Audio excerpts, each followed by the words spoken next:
This is what we বর্তমানে আমরা এমন এক জগতে বাস করছি যেখানে আমাদের দৈনন্দিন জীবনে মেশিন গুরুত্বপূর্ণ ভূমিকা পালন করে থাকে। আর্টিফিশিয়াল ইন্টেলিজেন্স আসার পর থেকেই ফিল্ম আর ফিকশনাল স্টোরি রোবট আমাদের বাস্তব জীবনের গুরুত্বপূর্ণ অংশ হয়ে দাঁড়িয়েছে। পশুপালন থেকে শুরু করে ভূমিকম্পের মতো বিপর্যয়ের জটিল রেস্কিউ অপারেশন এই রোবটই করে থাকে। আজকের ভিডিওতে এমনই কিছু মার্কেটে আসা নতুন অ্যাডভান্স রোবট দেখতে চলেছেন যাদের কাজ করার ক্ষমতা জানলে হতভম্ব হয়ে যাবেন। Curiosity robot.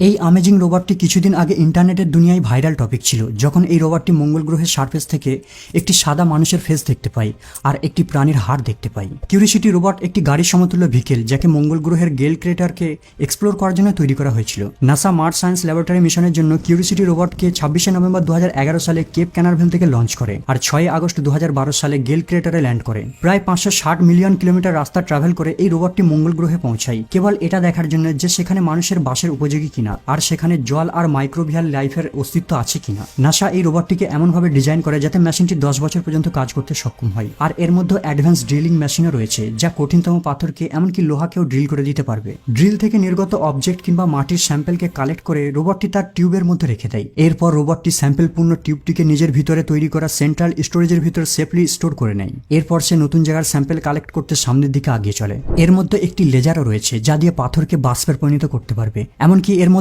একটি ওয়েদার সেন্সরও রয়েছে যা মঙ্গল গ্রহের টেম্পারেচারকে পরিমাপ করতে পারবে। কিন্তু এই রোবটের মধ্যে সবথেকে ইন্টারেস্টিং ফিচার্স হলো এর মধ্যে একটি ছোট্ট হেলিকপ্টারও রয়েছে যা অনেক উচ্চতা পর্যন্ত উড়ে ছবি তুলে ইনফরমেশন কালেক্ট করতে সক্ষম। এমনকি এর ভিতর আরেকটি রোবট রয়েছে যেটি সেন্সর দ্বারা সজ্জিত, যার কাজ হলো কিউরিসিটি রোবটের যন্ত্রপাতির মেরামত আর মেইনটেনেন্স করা। এই হাইলি অ্যাডভান্স রোবটটির কারণে আমরা পৃথিবীতে বসে বসে 140 মিলিয়ন মাইল দূরে মঙ্গল গ্রহের চিত্র দেখতে পাচ্ছি। এর ওজন প্রায় 2000 পাউন্ড আর এর মধ্যে অনেক ধরনের সেন্সর লাগানো রয়েছে। এটা তৈরি করতে নাসার প্রায় $2.5 বিলিয়ন লেগেছিল। যদিও টাকার অঙ্কে এর মূল্য বিশাল, কিন্তু তারপরেও এই টাকা উসুল, কারণ এই রোবটটি কয়েক বছর ধরে পৃথিবীতে মঙ্গল গ্রহ সম্পর্কে গুরুত্বপূর্ণ ইনফরমেশন পাঠাতে থাকে। Falcon robot. Plane take up করার সময় পাখির ঝাঁকেদের সঙ্গে ধাক্কা লাগাটা কমার্শিয়াল এয়ারক্রাফটদের কাছে একটি সিরিয়াস প্রবলেম। প্রতি বছর এভিয়েশন ইন্ডাস্ট্রিদের এর জন্য $1 বিলিয়ন ব্যয় করতে হয়। হাজারো অবলা প্রাণী মারা যায়, প্লাস প্লেনের ইঞ্জিনের ভিতর পাখির ঝাঁক ঢুকে পড়ার কারণে প্লেন ক্র্যাশ হওয়ারও সম্ভাবনা থাকে। এই সমস্যার সমাধানের জন্য 2014 সালে নেদারল্যান্ডের কিছু ইঞ্জিনিয়ার রোবটিক বার্ড আবিষ্কার করে। এটাকে দেখতে একদম হুবাহু বাজ পাখির মতো। প্রথমে এটাকে ব্যবহার করা হয়েছিল কানাডার এয়ারপোর্টে। কানাডার এয়ারপোর্টগুলি খুবই ব্যস্ত, প্রতিদিন হাজারো প্লেন টেক আপ ল্যান্ডিং করতে থাকে। কিন্তু সমস্যা হলো পাখিরা ওরা প্লেনের ইঞ্জিনের ভিতর ঢুকে পড়ে, যার কারণে এভিয়েশন ইন্ডাস্ট্রিদের অনেক ক্ষতি হয়ে যায়।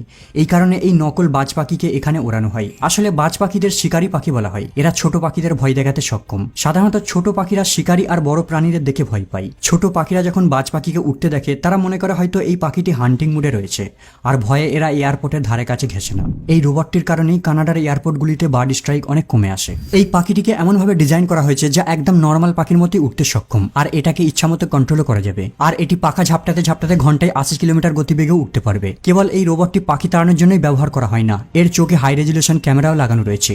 উপর থেকে নিচের যে কোনো অ্যাক্টিভিটিকে এরা মনিটর করতে সক্ষম। আপনি শুনলে অবাক হবেন, ইন্ডিয়ান আর্মিরা সন্ত্রাসীদের উপর প্যাট্রোলিং এর জন্য এই রোবটটিকে ব্যবহার করেছিল।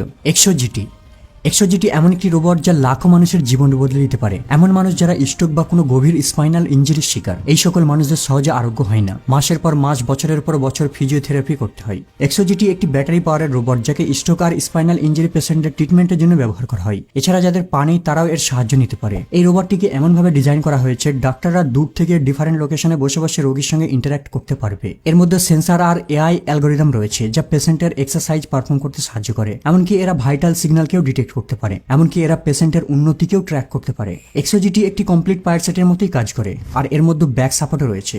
সবথেকে মজার ব্যাপার হলো এই রোবটটি রিয়েল টাইম রিকভারি ডেটাকেও প্রোভাইড করতে পারে।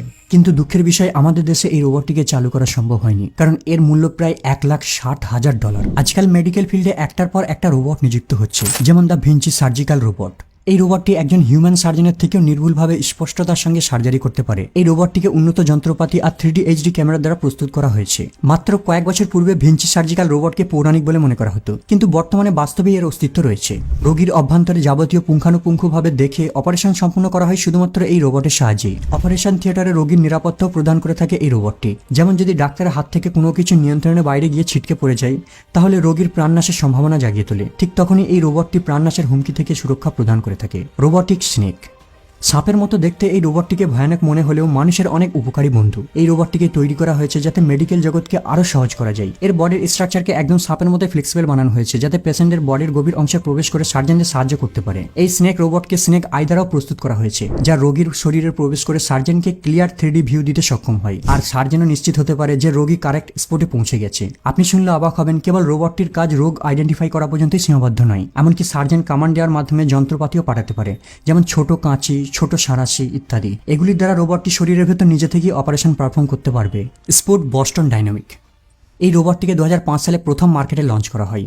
এই 4 পা বিশিষ্ট রোবটটিকে প্রথমে ঘোড়ার অনুকরণে তৈরি করা হয়েছিল। আসলে এই রোবটটিকে আর্মিদের যুদ্ধ অস্ত্র সাপ্লাইয়ের জন্য তৈরি করা হয়েছিল, যেখানে এরা পাহাড়ের মতো দুর্গম জায়গাতে আর্মিদের সাহায্য করবে। কিন্তু অতিরিক্ত শব্দের কারণে আর্মি থেকে রিজেক্ট করে দেওয়া হয়। পরবর্তীতে কোম্পানি এর ডিজাইন চেঞ্জ করে মিনি সাইজ করে। এই রোবটগুলিতে মাথার জায়গায় একটি করে রোবটিক হাত লাগিয়ে দেওয়া হয়। রোবটটিকে দিয়ে বাড়ির যাবতীয় কাজও করানো হয়। পরবর্তীতে আরও ডেভেলপ করা হয়। বর্তমানে এই রোবটিক হাতটিকে রিমুভ করে দেওয়া হয়, আর এগুলিকে এখন কৃষিক্ষেত্রে ব্যবহার করা হয়। যে কোনো বড় বড় ফার্মিং সেক্টরে ফসল নিরাপত্তার স্বার্থেই এই রোবটগুলিকে ব্যবহার করা হয়। মূলত এই রোবট জনবলের ঘাটতিকে খুব সহজেই পূরণ করে দেয়। যে কোনো ফার্মিং সেক্টরে দেখভালের জন্য এই রোবট একাই যথেষ্ট। এই রোবটের একটি বিশেষত্ব হলো এরা জঙ্গলের মধ্য দিয়ে চলতে পারবে, আর পাশে চলা ব্যক্তিকে ট্র্যাক করে তার সঙ্গে সামঞ্জস্য রেখে হাঁটতে দৌড়তে পারবে। এমনকি যদি রোবটটিকে জোরে লাথিও মারেন তাহলেও ব্যালেন্স ধরে রাখতে পারবে। এরা পাহাড়ি এলাকা থেকে শুরু করে যে কোনো বরফের উপর দিয়ে এমনকি ব্রিজও ক্রস করতে পারবে।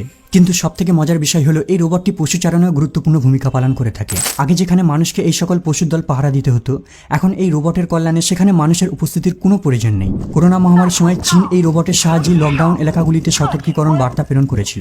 এর আর্টিফিশিয়াল ইন্টেলিজেন্সকে আরও ডেভেলপ করা হচ্ছে। ভবিষ্যতে এটি মিলিটারি কাজে সাহায্য করবে, সেনাদের রেস্কিউ আর শত্রুদের অ্যাটাকের কাজে উপয়োগ করা হবে। এক কথায় ভবিষ্যতে এই মেশিনটিকে মাল্টিটাস্কিং মিশনের জন্য ইউজ করা হবে।